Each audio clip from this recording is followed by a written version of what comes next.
Bismillahirrahmanirrahim. Assalamualaikum warahmatullahi wabarakatuh. Alhamdulillahilladzi anzala as-sakinata fi qulubil mu'minin liyazdadu imanan ma'a imanihim. Asyhadu an la ilaha illallah wa asyhadu anna Muhammadar Rasulullah. Subhanaka la ilma lana illa ma 'allamtana innaka antal alimul hakim. La haula wa la quwwata illa billahil aliyyil azim. Segenap pengurus Masjid Darul Aman dan jajaran yang saya muliakan, Bapak Ibu, tokoh masyarakat, alim ulama, cerdik pandai, ketua RW, ketua RT, jemaah subuh yang semoga dimuliakan Allah Subhanahu wa taala. Bersyukur kepada Allah dengan ucapan alhamdulillah, banyak nikmat yang Allah berikan kepada kita, termasuk nikmat kemerdekaan RI yang ke-78. Nabi Musa berpesan betul kepada umatnya ketika dia mendapatkan kemerdekaan. Ya qaumi zkuru ni'matallahi alaikum. Wahai kaumku, ingatlah oleh kalian bahwa nikmat Allah sangat banyak sekali untuk kalian. Wa ja'ala fikum anbiya. Nabi-nabi itu sebagian besar dari kalian. Mulai dari Ishak sampai ke Nabi Isa itu Bani Israel. Dari Ismail sampai Nabi Muhammad, Bani Ismail. Wajalakum maluka, kata Nabi Adam, kata Nabi Musa alaihissalam. Dan Allah berikan kalian kemerdekaan. Makanya orang Yahudi setiap hari kemerdekaan dia merayakan kemerdekaannya. Datang Nabi Muhammad ke Madinah, ketemu sama orang Yahudi sedang merayakan hari kemerdekaan mereka. Ditanya oleh Rasulullah, apa yang kalian lakukan? Kami berpuasa. Dalam rangka apa? Dalam rangka merayakan hari kemerdekaan. Itu hebatnya orang Yahudi. Hari kemerdekaannya dirayakan dengan berpuasa. Kenapa kalian berpuasa?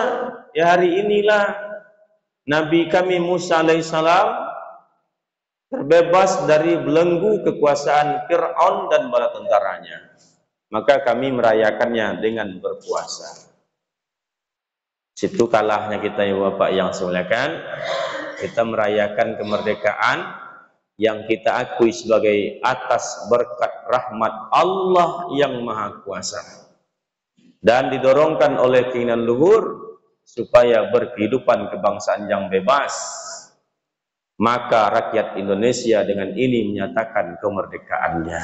Bukan rahmat Tuhan, Pak, tapi rahmat Allah. Kita akui itu sebagai rahmat Allah, tapi banyak orang merayakan kemerdekaan bermaksiat kepada Allah. Salawat dan salam kepada Nabi Muhammad sallallahu alaihi wasallam.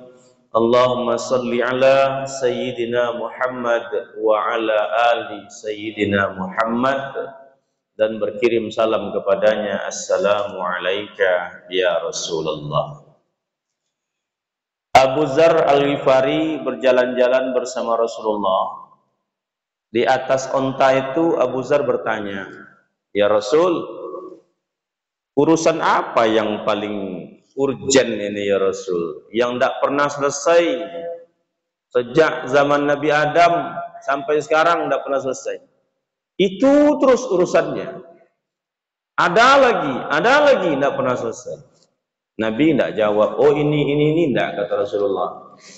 Nabi cuma bacakan ayat saja. Qad aflaha man tazakka wa dzakara asma rabbih fasalla.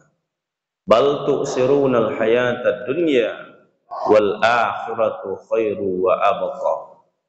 Inna haza lafis suhufil ula suhufi Ibrahim wa Musa. Disebut apa yang sebenarnya yaitu urusan hati. Tak pernah selesai nih, kata Rasulullah SAW. Tazakka, membersihkan hati. Walaupun kebenaran itu datang dari anak sendiri, kebenaran itu datang dari keluarga sendiri, kebenaran itu datang dari orang yang paling dekat dengan kita, tapi sejarah membuktikan selalu ditolak dan dicari-cari kesalahannya. Orang yang biasa duduk di tempat gelap, nyaman dia tempat gelap itu. Lalu datang seseorang, dinyalakan lampu. Apa kata mereka? Matikan lampu tuh. Memangnya kenapa? Sakit mata. Padahal diterangi. Maka orang yang biasa berada di tempat yang gelap itu, ketika datang cahaya Allah, nurullah, mereka ramai-ramai menolaknya. Nabi Ibrahim alaihissalam, dia dihadapkan dengan Raja Namrud.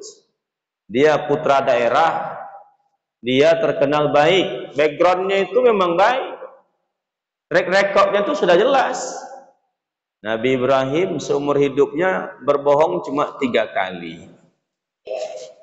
3 kali berbohongnya. Kalau kita hari ini berbohongnya sehari 3 kali. Ini seumur hidup bohong cuma 3 kali. Jelas track recordnya. Nabi Muhammad yang ceritakan. Maka Bapak yang sebenarnya 3 ayat dalam Al-Quran yang berbicara masalah uswatun hasanah. 2 ayat untuk Nabi Ibrahim, 1 ayat untuk Nabi Muhammad. Al-Mumtahanah ayat 4, ayat 6 itu untuk Nabi Ibrahim. Al-Ahzab ayat 21 itu untuk Nabi Muhammad. Kalimatnya sama, uswatun hasanah. Jadi sahabat bertanya, memangnya apa hebat Nabi Ibrahim itu yang Rasulullah dia berbohong seumur hidupnya cuma 3 kali. Kapan? Yang pertama, ketika Nabi Ibrahim hijrah dari Irak ke Mesir. Nabi Ibrahim kan lahirnya di Ur, Kaldan, Mesopotamia, atau 125 kilo sebelah selatan Irak. Itu lahirnya Nabi Ibrahim. Tumbuh besar dalam goa yang tak ada penghuninya, situlah diletakkan oleh ayahnya Azar. Berapa umur Azar ketika itu? 75 tahun. Baru lahir tuh Nabi Ibrahim. 75 tahun, Pak. Masih bisa punya anak. 75 tahun, atuk-atuk masih lahir tuh Ibrahim. 3 anaknya. Haran, Ibrahim. Satu lagi, siapa namanya? Lupa saya namanya. Haran Ibrahim. Haran ini melahirkan Nabi Lut alaihissalam. Maka dalam keluarga besar itu, ponakan dari Azar itu yang dinikahi oleh Nabi Ibrahim yang bernama Siti Sarah. Hijrah ke Mesir. Sampai di Mesir, rajanya waktu itu Fir'aun. Fir'aun itu bukan nama orang, tapi nama jabatan. Namanya Samsuar, tapi orang sebut Pak Gubernur. Besok ganti lagi Samsuar ke Samsurijal, disebut juga orang Pak Gubernur. Pak Gub, betul. Namanya bukan itu. Jadi Fir'aun itu waktu itu sudah berkuasa, namanya Ramses I. Itulah Nabi Ibrahim hijrah ke Mesir, bertemu dengan Fir'aun ataupun Ramses I. Yang namanya Fir'aun itu mulai dari Ramses I sampai Manta IV, tidak ada satupun yang baik, tapi kejahatannya bertingkat-tingkat. Kalau Ramses I ini jahat. Seperti apa jahatnya? Jahatnya suka ngambil istri orang. Mirip-mirip juga lah dengan Fir'aun zaman sekarang ini. Begitu Siti Sarah dan Ibrahim sampai ke Mesir, dia dapat laporan. Tuan Raja, ya, di situ ada tinggal seorang perempuan cantik. Cantik, iya. Dia tidak nanya istri siapa, saudara siapa, tidak nanya itu. Jemput sekarang. Itu Ramses I. Dijemput, maka dibawa Siti Sarah menghadap Fir'aun. Begitu ketemu dengan Fir'aun, langsung terbelalak mata Fir'aun. Tidak pakai aba-aba, Pak, langsung mau megang saja. Karena Fir'aun itu memang suka melihat perempuan cantik. Yang kedua, Siti Sarah ini memang cantik. Kalau banding sama Syahrini, tidak ada apa-apanya Syahrini. Begitu cantik. Begitu mau dipegang, kaku tangan Fir'aun. Tidak bergerak. Kaku, Pak. Jadi ini bukan sihir. Sudah ada sejak zaman Nabi Ibrahim ini. Orang buat jahat itu kaku. Ada habaib sedang berceramah, ada orang datang dari belakang membacok, kaku badannya, itu bukan sihir. Minta ampun si Fir'aun itu, tolong lepaskan. Berdoalah Siti Sarah, ya Allah tolong lepaskan orang ini. Lepas. Diulang lagi, kaku lagi badannya. Minta tolong lagi supaya lepaskan. Doa lagi Siti Sarah, lepas. Diulang lagi, kaku lagi. Doa lagi Siti Sarah, lepaskan. Akhirnya Fir'aun pun mengaku kalah. Maka oleh Fir'aun dipanggil pengawal, antar ini ke tempat dia. Ini bukan manusia, ini iblis yang kalian hadirkan depan saya. Nah, iblis pula kata dia. Akhirnya apa? Karena dia ngaku salah, kalah, diberilah Siti Sarah surprise, hadiah. Hadiahnya bukan Tupperware, hadiahnya bukan mangkok, Pak. Hadiahnya bukan sepeda, tapi hadiahnya apa? Dihadiahkan dia seorang perempuan dari Afrika Latin, kulit hitam, rambut keriting, bibir tebal, hidung besar, namanya Siti Hajar. Bawa pulang hadiah tadi untuk jadi pembantu. Kisahnya ibu bapak yang semuanya mirip sekali dengan kisah Musa alaihissalam. Nabi Musa begitu kelahirannya itu sudah diumumkan oleh Fir'aun Ramses II, berulang lagi. Kalau tadi Ramses I, ini Ramses II, peralihan ke Ramses III. Kalau ada lahir nanti anak jenis kelamin laki-laki, langsung dibunuh. Dibunuh. Maka malam-malam Nabi Musa dilahirkan, sembunyi-sembunyi, dihanyutkan di sungai Nil. Dihanyutkan. Besok pagi, Siti Asia, istri Fir'aun, Ramses II, pergi mandi ke sungai. Sebab dulu belum ada sumur bor, belum ada sumur cincin. Mandinya ke sungai. Begitu sampai sungai, nampak kotak tuh, muter-muter dekat tempat mandinya. Dibuka. Kaget Siti Asia. Kok ganteng sekali ini bayi ini. Tampan sekali. Karena Allah memang tanamkan rasa cinta di hatinya. Bawa pulang. Sampai di rumah, dilihat oleh Fir'aun, ini laki-laki, harus dibunuh. Sebenarnya inilah rahasianya Pak Bu yang semuanya. Segarang-garangnya sang suami tunduk di bawah sang istri. Kata Siti Asia, jangan bang, ini penyejuk mata kita ini, kita kan tidak punya anak. Tapi laki-laki, ya tidak apa-apa bang, kita pelihara saja dengan baik. Padahal Fir'aun itu, segarang-garangnya Fir'aun itu mau bunuh setiap laki-laki. Begitu ketemu laki-laki yang bernama Musa ini, dengar omongan istrinya, langsung tunduk. Kan banyak Fir'aun model ini sekarang nih, Pak. Di kantor tunjuk kiri orang semua tuh, sampai di rumah di pidato istrinya diam saja, Pak. Banyak deh Pak sekarang. Nah, Bapak yang simulakan, maka sampailah Nabi Ibrahim di Mesir. Begitu dia sampai ke rumah, usia semakin bertambah, Siti Sarah pun belum juga punya anak. Sudah tua, 80 tahun belum juga punya anak. Mulailah Pak, tuduh-menuduh tuh. Abang yang salah nih. Kayaknya abang yang mandul nih. Oh enggak. Tengok tuh, kami adik-beradik banyak tuh. Kami banyak adik-beradik, tidak ada keturunan mandul. Kamu yang salah nih. Oh enggak, kami juga banyak. Nah, kalau begitu, kalau tidak ngaku salah, nikahilah tuh perempuan itu. Padahal Nabi Ibrahim itu tidak tertarik dengan Siti Hajar itu. Orang Afrika Latin, Pak. Tidak tertarik dia. Tapi karena tadi dorong nikahilah tuh kalau tidak percaya, kalau tidak abang mandul tuh. Nikah.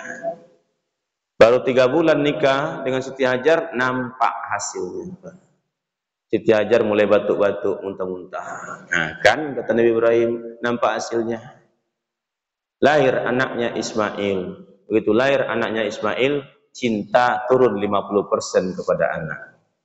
Semula kepada sang suami, semula kepada sang istri 100%, turun 50%. Mulai pula muncul sifat aslinya Siti Sarah sebagai seorang perempuan, yaitu cemburu.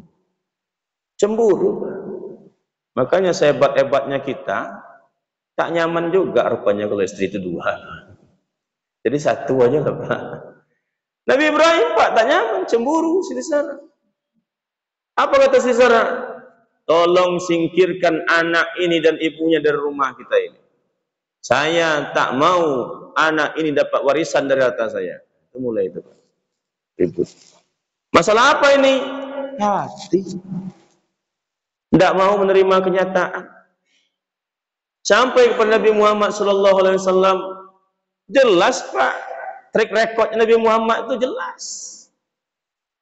Maka kembali kita ke awal tadi, Nabi Ibrahim berbohongnya kapan? 1, ketika istrinya dipanggil oleh Fir'aun.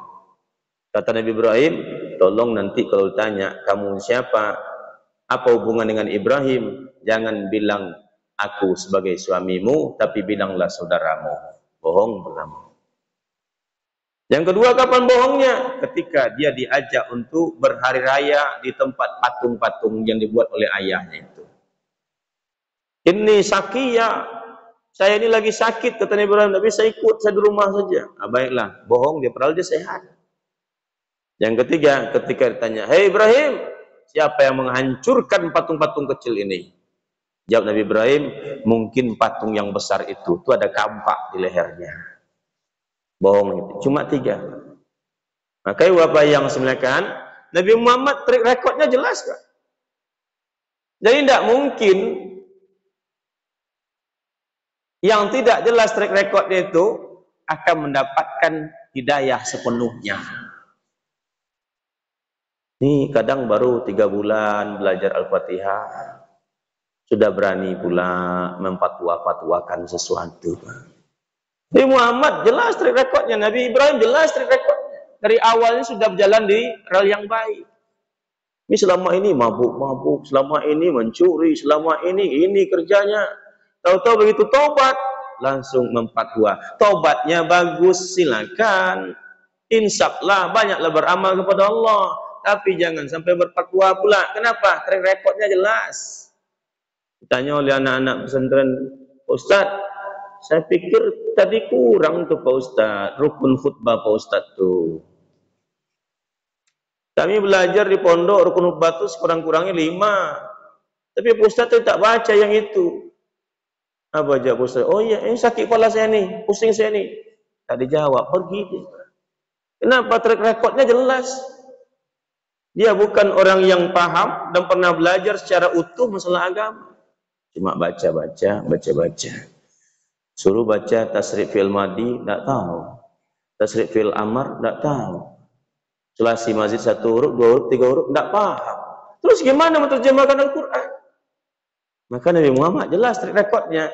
Ketika usia Nabi 36 tahun, hampir orang Mekah itu tak tahu nama Nabi Muhammad. Begitu jelasnya. Terjadi insiden banjir datang, Hajar Aswad jatuh dihanyutkan oleh banjir. Kering banjir tadi, ribut pemuka kafir Quraisy.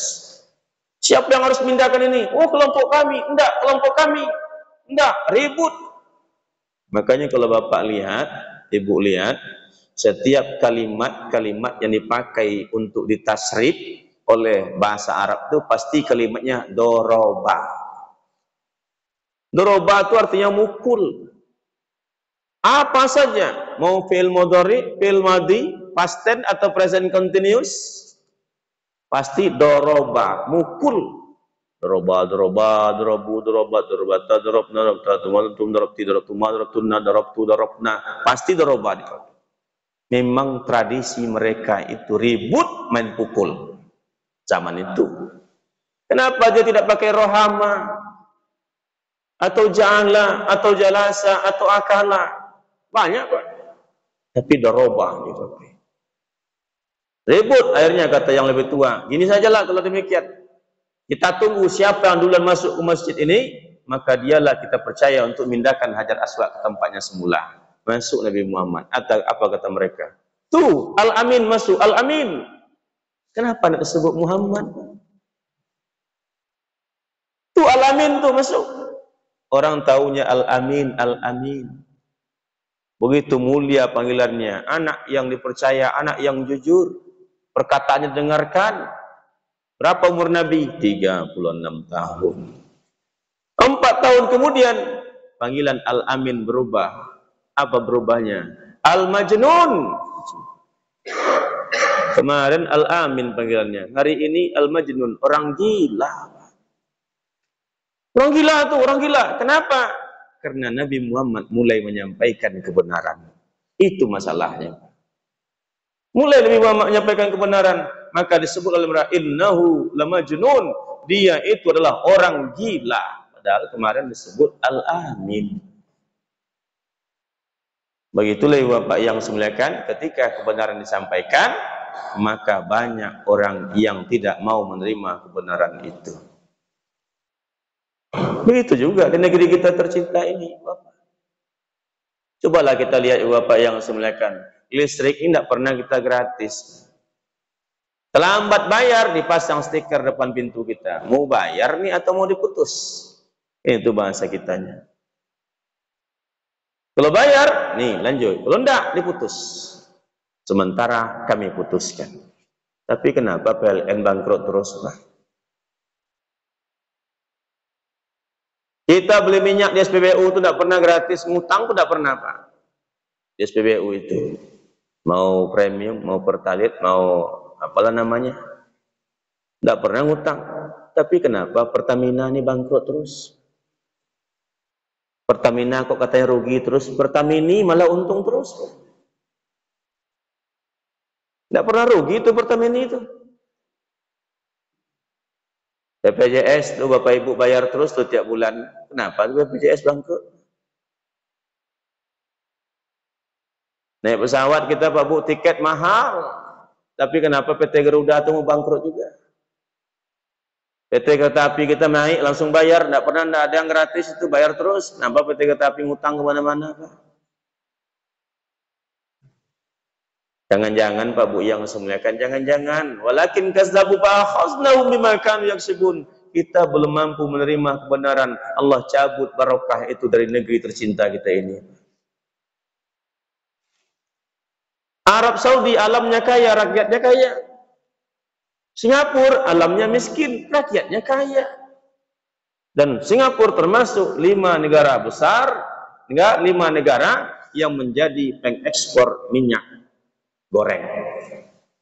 Padahal jalan-jalan kita Singapura tidak ketemu satu batang sawit pun di Singapura itu. Di mana nanam sawitnya? Mungkin di belakang masjid kita ini tanam juga sama orang Singapura. Alamnya miskin, orangnya kaya.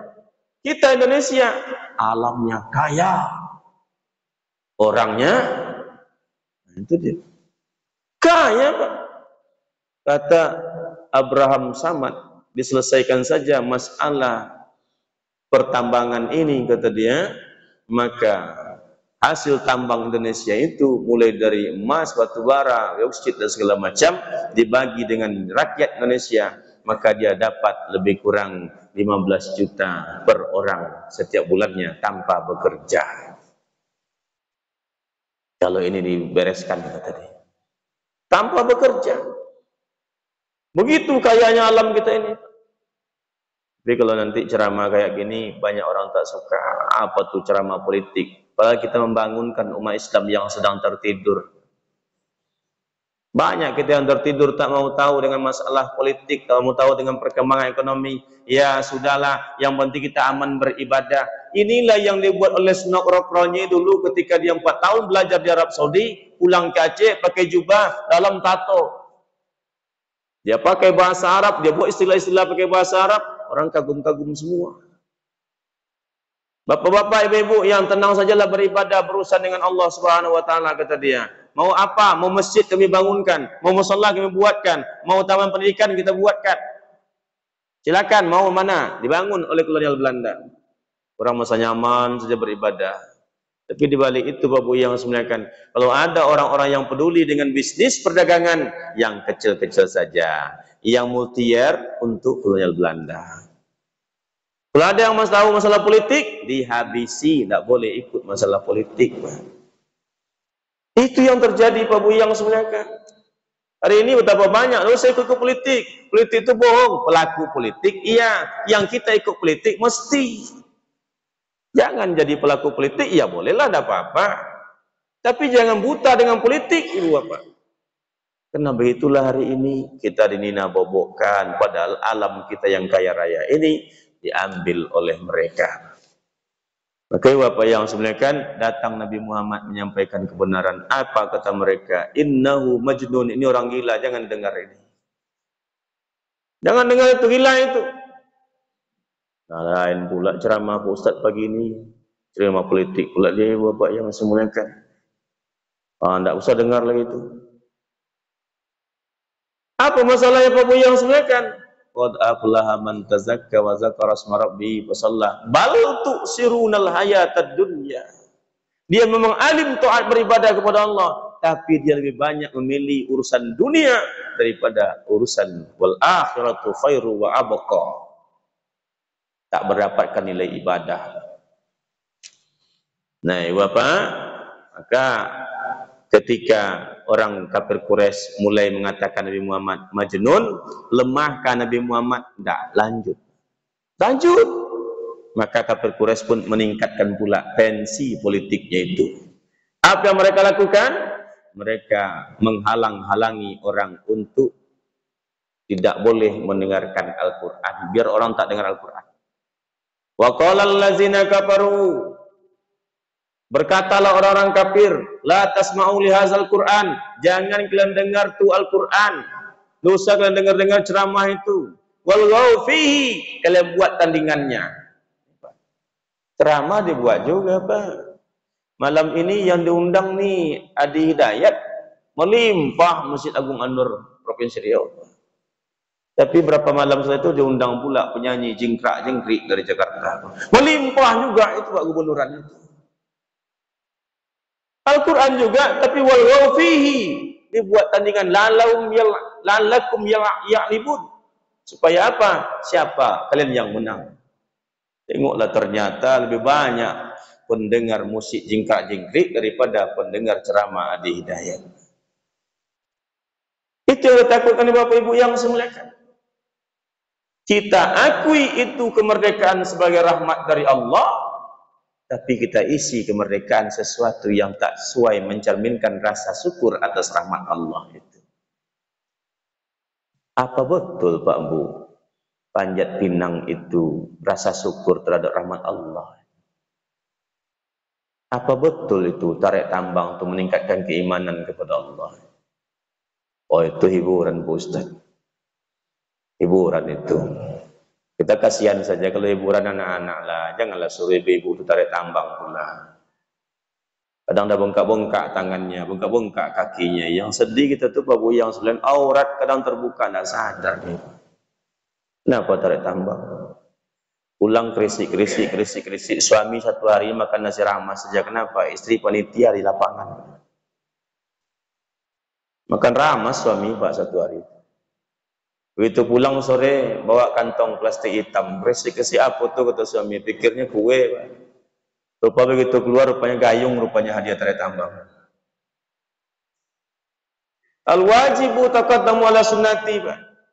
Yang mana yang wajib sebenarnya dilakukan ini?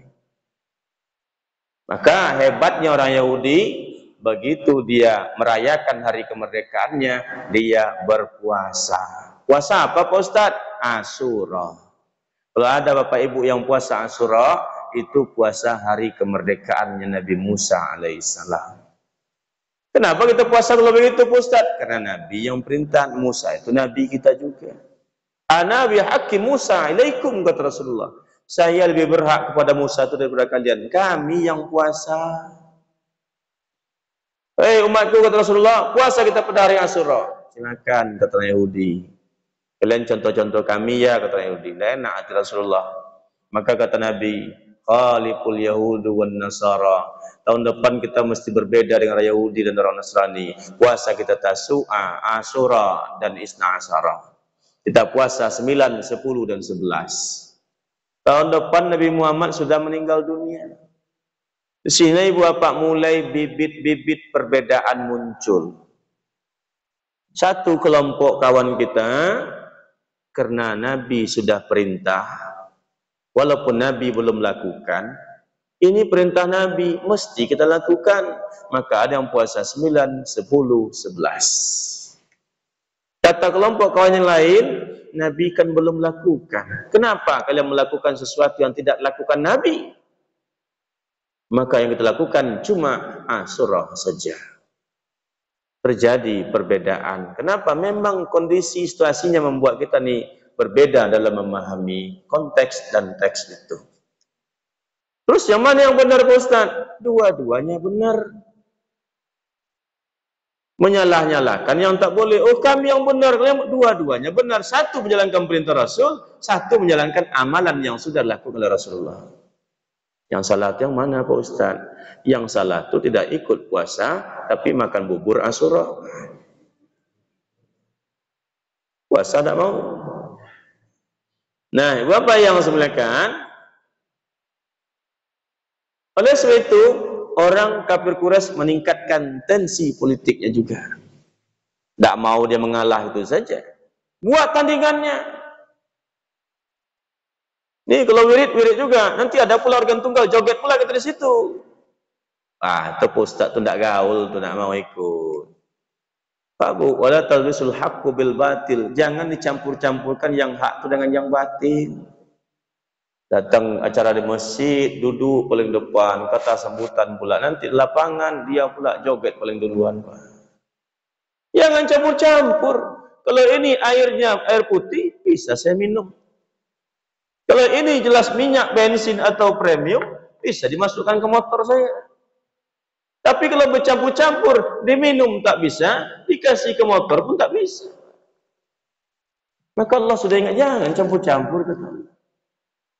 Nah, oleh sebab itu, ibu bapak yang saya muliakan, ternyata apa yang dilakukan oleh kafir Quraisy ini, buat tandingan,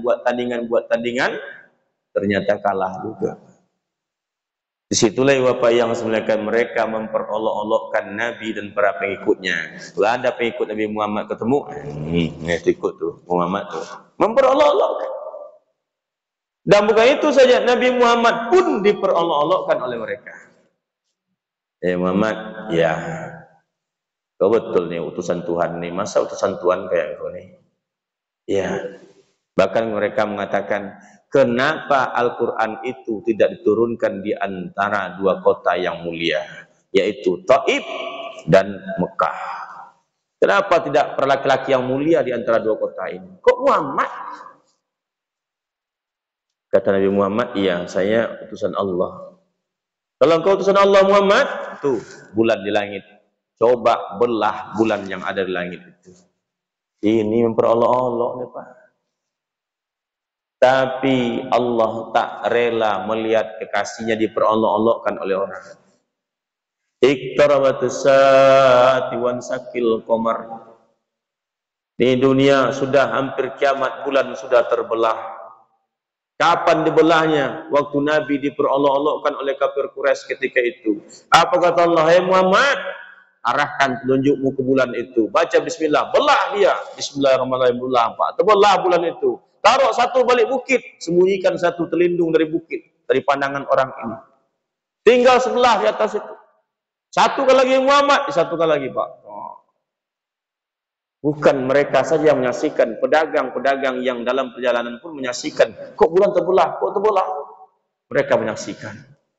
Setelah itu ditanya kepada Rasulullah, sudahkah kalian percaya bahwa saya ini utusan Allah? Percaya ke mereka? Mereka jawab apa? Mantap sekali sihirmu wahai Muhammad. Kadang Pak Bu yang semuliakan, ada kalanya kalau ada yang berdebat dengan kita tidak perlu dilayani Pak. Kenapa? Kalau kita layani pun tak berubah keyakinannya, tak berubah pendiriannya. Fa'rid anil jahilin, tinggalkan saja kata Allah. Si bodoh ranking 36 di kelasnya dari 36 orang. Dia ranking 36. Berdebat dengan anak ranking 1.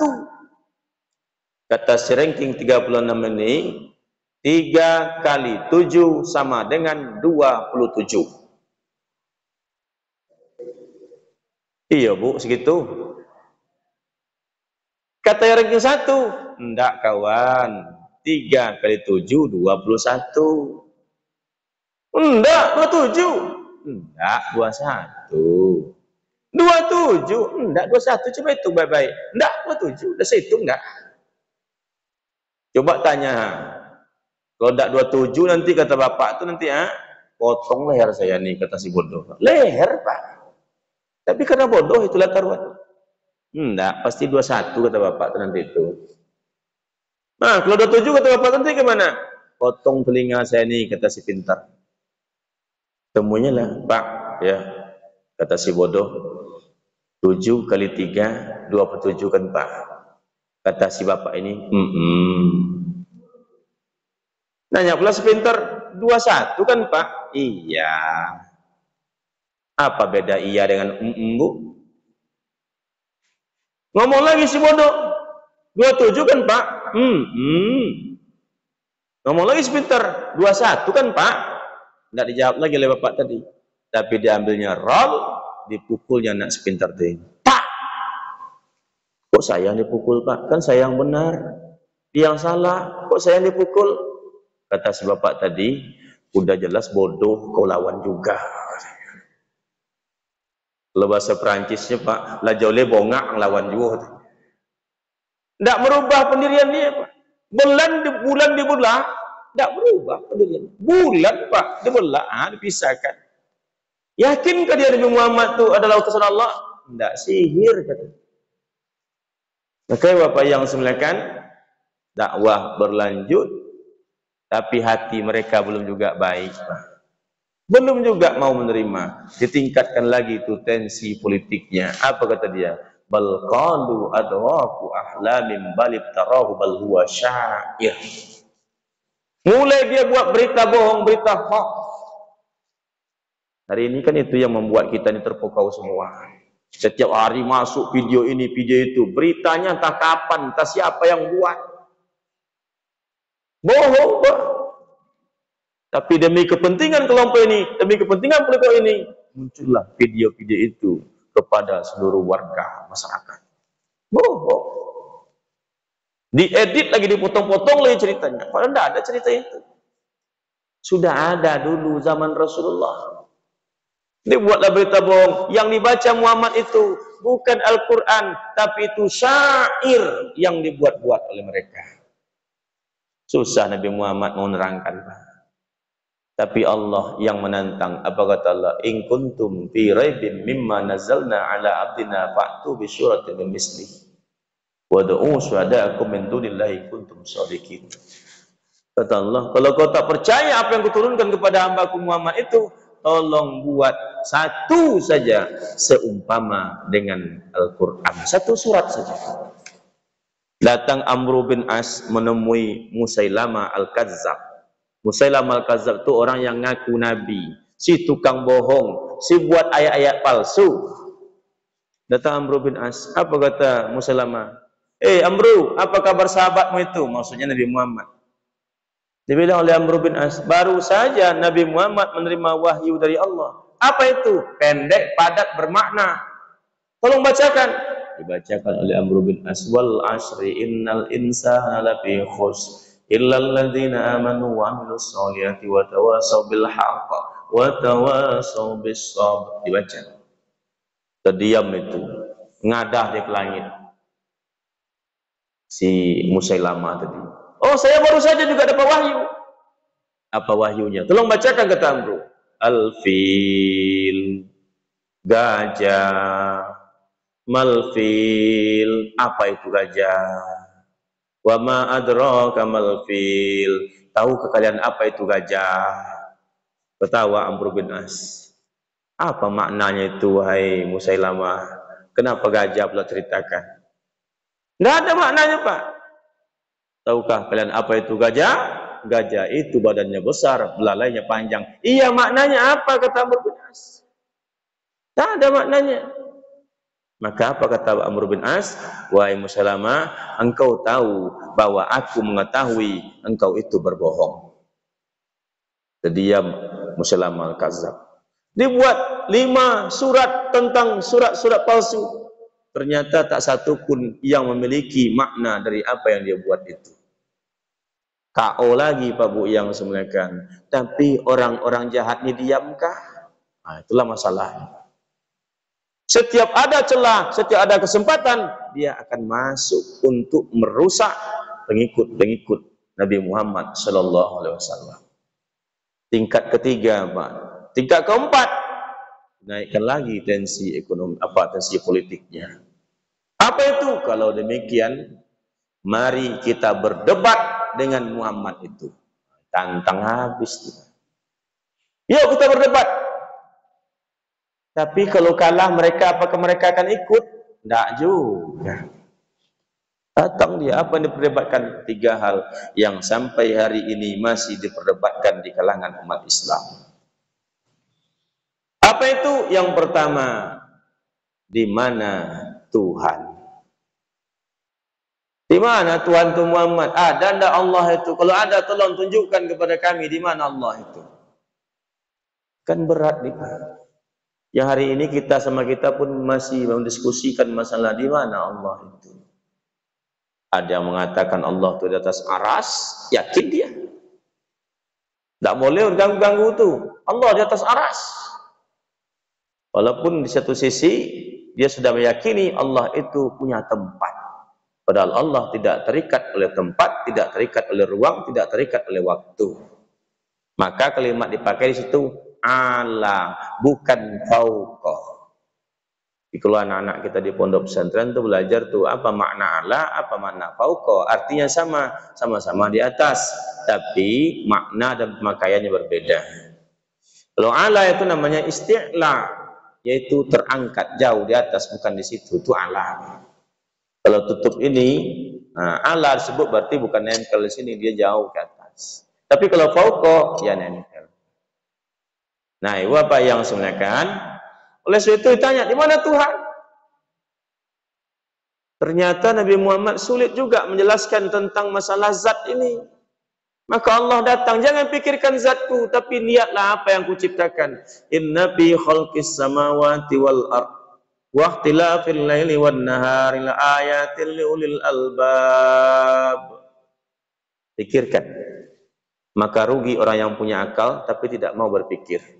Kenapa? Allah sediakan satu neraka untuk orang yang punya akal tapi tidak mau berpikir. Tak mau analisa. Allah sediakan satu neraka. Iman iya, analisa betul, harus dijalankan. Lau kunna naqilu aw nasmi'u ma kunna fi ashabis syair. Kalau dulu aku mau berpikir, tak mungkin aku berada di neraka yang seperti ini. Suruh kita analisa. Lihat tuh alam. Lihat. Teliti, Pak. Terlalu besar teliti oleh kafir Quraisy, tidak tertangkap oleh otaknya waktu itu. Belakang ini saja orang sudah meneliti masalah alam. Oh, bumi ini mutarnya 1678 km per jam. Kita sedang duduk di situ sekarang. Syukur kita duduk di masjid. 1678 km per jam nih mutarnya, Pak. Ngasingnya itu. Bumi bulan mengelilingi matahari kecepatannya 10.800 km per jam. Kita sedang duduk di situ sekarang. Ada orang yang sedang duduk di kedai kopi pagi ini. Ada orang yang sedang dayung sepeda. Ada orang yang sedang lari pagi. Ada orang yang sedang jalan kaki bersama istrinya.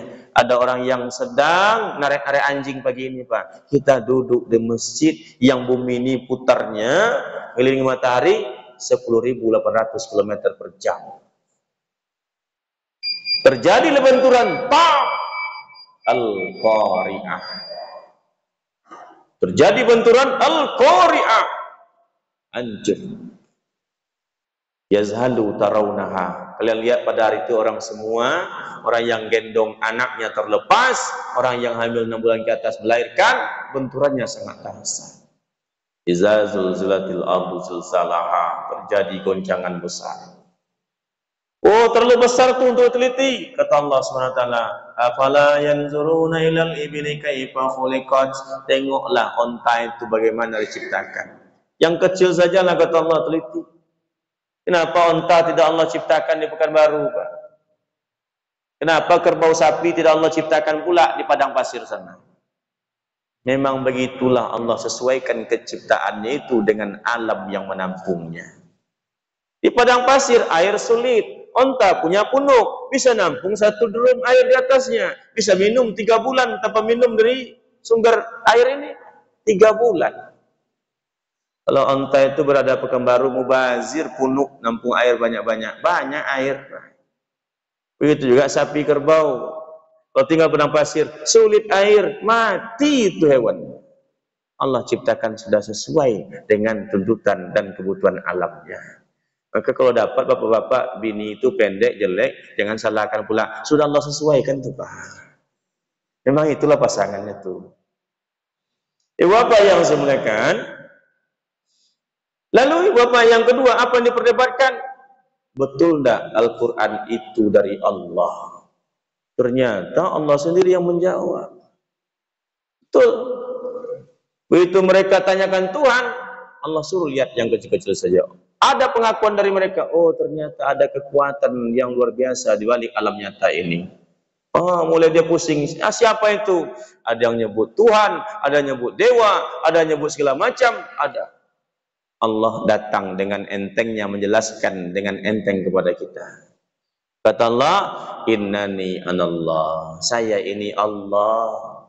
La ilaha illa ana. Yang kalian sebut dewa segala macam itu tidak ada, yang ada cuma saya. Jelas sekali, Pak. Pak Bud ini, maka sembahlah saya ini. Jangan sembah batang kayu, jangan sembah lautan, jangan sembah orang, jangan sembah itu. Saya yang sembah. Gimana caranya? Wa aqimis sholat, tegakkan sholat. Kalau ada orang melarung sesuatu ke laut, kata nyembah Tuhan, keliru. Ada yang nyembah pohon begini, keliru. Nyembah Allah itu dengan sholat kita yang punya. Untuk apa sholat? Ya Allah, dizikri, komunikasi denganku. Tapi tidak terasa, Pak Ustaz. Saya rajin sholat siang malam, tahajud 2 saya lakukan. Tapi kenapa tidak terasa komunikasi dengan Allah? Kalau tangan saya ini sudah kebas, Pak, saya pegang gelas ini jatuh dengan sendirinya. Kenapa? Gelas di genggaman saya tak terasa lagi. Tangan saya sudah kebas. Kenapa kebas? Ini asupan darahnya tidak lancar lagi, sudah putus.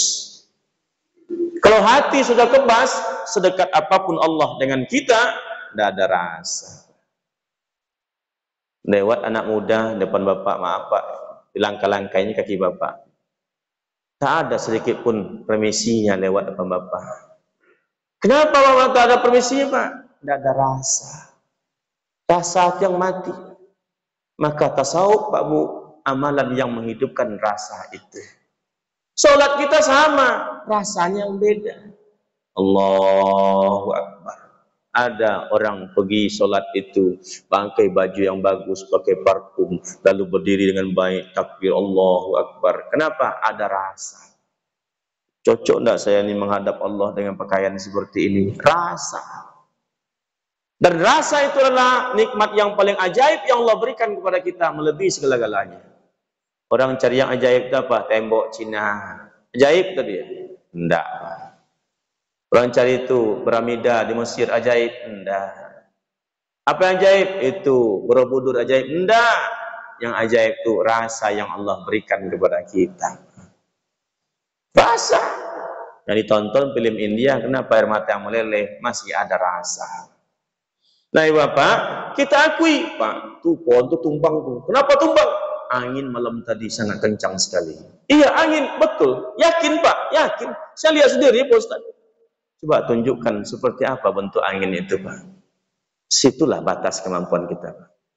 Kita akui itu patah karena angin, tapi kita tak bisa menunjukkan bagaimana bentuk angin. Maka Allah yang menjelaskan dirinya sendiri. Berkipas-kipas ibu-ibu pulang satu rombongan. Wah, kenapa? Dari mana, Bu? Tadi makan bakso, Pak Ustaz. Kenapa? Kalau banyak cabenya. Lalu pedas sekali. Sekarang tolong tunjukkan seperti apa bentuk pedas itu. Diakui Pak, cabai itu pedas. Tapi bentuk pedas seperti apa? Situlah batas kemampuan kita. Maka itu adalah rasa. Terakhir Bapak yang saya muliakan, mereka tingkatkan lagi. Apa itu? Dia tanya tentang siksa kubur. Betulkah Muhammad siksa kubur itu ada? Apakah nenek moyang kami yang sudah meninggal ratusan tahun lalu Allah bisa bangkitkan lagi? Tulangnya sudah hancur di tanah, daging tak ada lagi. Allah bangkitkankah? Tak bisa Nabi Muhammad jelaskan. Tapi Allah jelaskan dalam banyak ayat dalam Al-Quran. Allah jelaskan satu di antaranya ialah wala taqulu lima yuqtalu fi sabilillahi amwat. Jangan kalian kira itu yang sudah mati itu betul-betul mati, kata. Bal ahya'u walakin la tash'urun.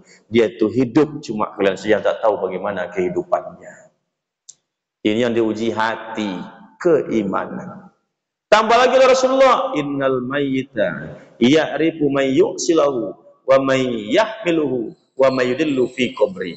Sesungguhnya mayat yang sudah ada, yang meninggal itu, kata Rasul, dia tahu siapa orang yang memandikannya. Dia tahu siapa orang yang mengapaninya. Dia tahu siapa orang yang meletakkannya dalam kuburan. Disitulah Bapak muncul adab atau melayat. Tidak boleh melayat itu ngomong sembarangan. Iza dakhalta fi mayyiti wal marid ayakra'ul surat Yasin, kata Rasul. Kalau engkau masuk ke rumah ada mayatnya atau ada orang sakit di situ, kata Rasul, bacakan untuknya surah Yasin. Tak pandai baca surah Yasin, Pak Ustaz, doakan. Tak pandai juga berdoa, sebut dan ingat-ingat kebaikannya walaupun cuma satu kebaikan. Makanya tak pernah Pak Imam kita nanya apakah jenazah ini punya hutang, tidak pernah Pak. Begitu mayat masuk ke masjid, yang ditanya apa? Apakah jenazah ini dalam keadaan baik? Baik. Padahal kita tahu selama ini tidak ada kebaikannya. Kebaikannya kapan? Hari itu dia masuk masjid. Itulah kebaikannya Pak. Selama ini tidak pernah masuk masjid, pas meninggal dunia masuk masjid, tidak tanggung-tanggung, langsung sholat di depan imam. Belakang imam tidak mau. Nah Bapak yang semuliakan, paling terakhir Nabi bersama Abu Dzar kembali. Mendadak Nabi berhenti, turun dari ontanya. Ada apa ya Rasulullah, kok mendadak seperti ini? Kata Rasulullah, ini jenazah di dalamnya sedang disiksa. Siapa mereka ya Rasul? Laki-laki? Perempuan? Perempuan, kata Rasulullah. Tapi Nabi tak disebutnya perempuan Masjid Darul Aman. Berarti ibu dalam masjid ini aman ini. Apa salahnya Rasul? Meninggalkan sholat? Enggak. Meninggalkan puasa? Enggak. Lalu apa salahnya? Yang satu ini, kata Rasul, karena terlalu sering jalan-jalan ke Pantai Cerocok. Maksudnya, karena jalan-jalan Pak, ceboknya enggak bersih. Kena buru-buru. Yang satu nih, yang suka mengadu domba, nyampaikan berita-berita bohong kepada orang lain. Sholat rajin, puasa rajin, tapi Bapak yang sebenarnya melakukan dua tadi. Satu, itu tidak toharoh, tidak istinja yang bersih. Yang satu, suka menceritakan aib orang lain. Nah Bapak yang sebenarnya, oleh sebab itu umur kita masih Allah beri, kesehatan masih Allah beri, rezeki masih ada, maka isilah hari-hari kita dengan sesuatu yang meningkatkan iman dan takwa kepada Allah Subhanahu wa ta'ala. Inilah kajian kita pagi ini, semoga ada manfaatnya untuk kita semua.